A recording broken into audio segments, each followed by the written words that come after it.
and welcome back to Football Made Simple.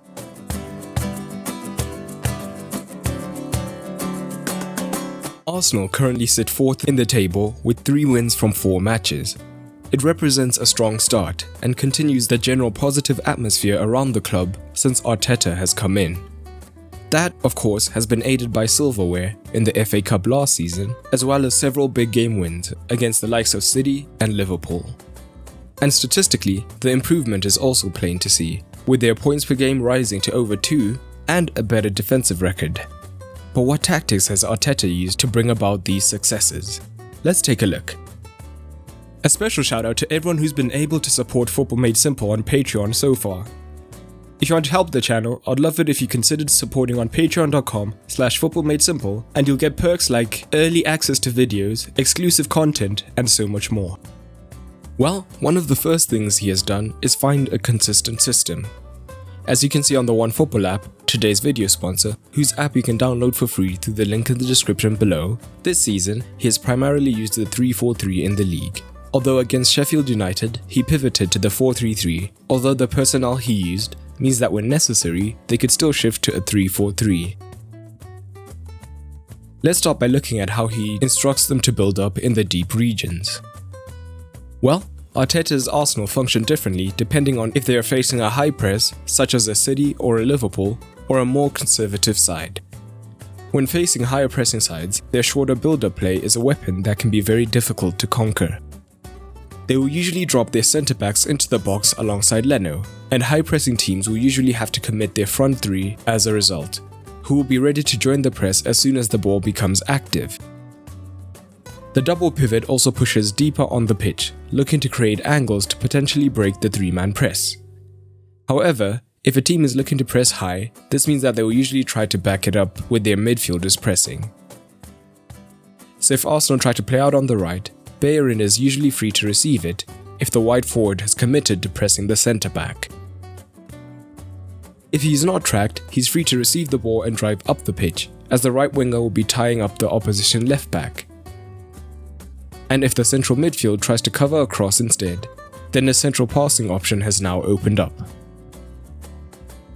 However, their play-out patterns on the left-hand side are even more interesting, led by the trio of Tierney, Maitland-Niles and Aubameyang.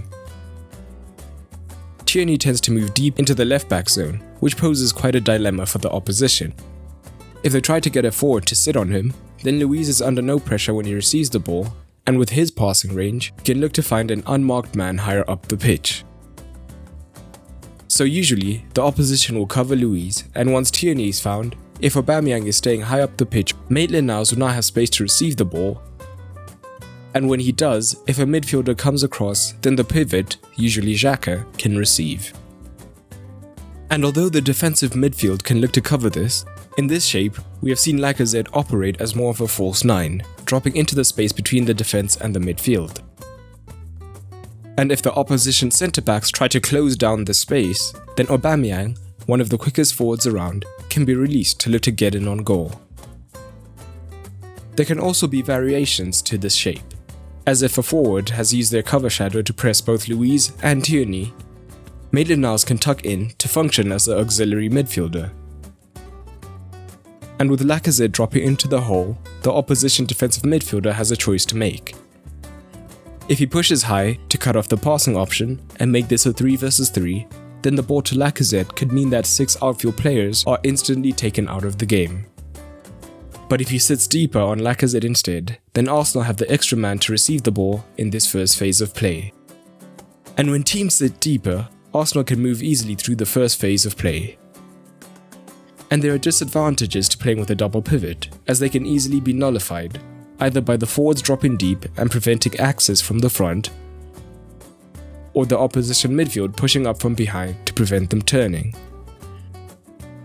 As a result, only 5 teams play through the centre less often than Arsenal do. They do try to adapt to this though, with Lacazette dropping into the space and at least trying to match up the numbers in the midfield to form a midfield 3. But the shape is also adaptable, often turning into a back 4 instead, with the centre-backs shuffling across, which then frees Tierney to act as a more traditional left-back, which he naturally is. If Aubameyang stays out wide, then this allows Maitland-Niles to move in central, creating an extra midfielder and potentially a way to progress through the centre. But we can also see Maitland-Niles stay wide and move into the winger role, and this allows Aubameyang to move into the centre forward role as well, allowing Lacazette to drop even deeper. But the problem is that Arsenal, even if they do get the ball into these areas, still struggle with creativity, as with Ozil out of favour, they do not have a genuine creator. As a result, this season, they have averaged just over 7 shots per game, which is the second lowest in the league, so this is a definite area of improvement they need to address. So at times, they double down by attacking in the wide regions. A central midfielder can move into the wide zone so that the opposition now has 3 men to deal with out wide. And if not dealt with, this could lead to them having shots from this inside left position. However, this often just leads to the opposition shifting across the pitch to compensate, and Bellerin and the right winger stay wide. This then frees up the switch across the pitch into acres of space.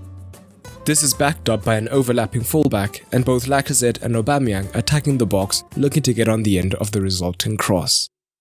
Now, let's look at the defense.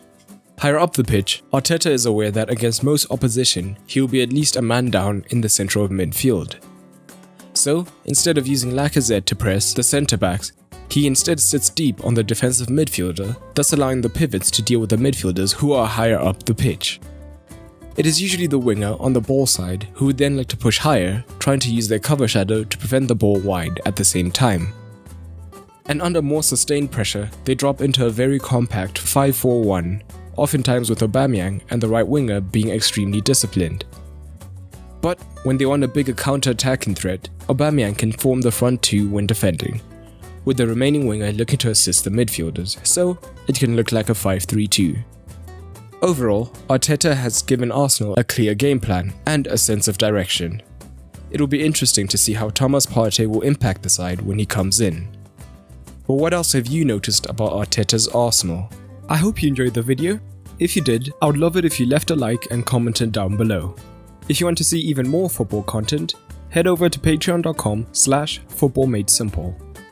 A special thanks to LJ Lee, Abdullah Al Abdul Karim, Jan Oku, Mark Dammer, Bruce DXX, and John Diggle for joining the Ultra tier. But that's all for today, and remember, keep it simple.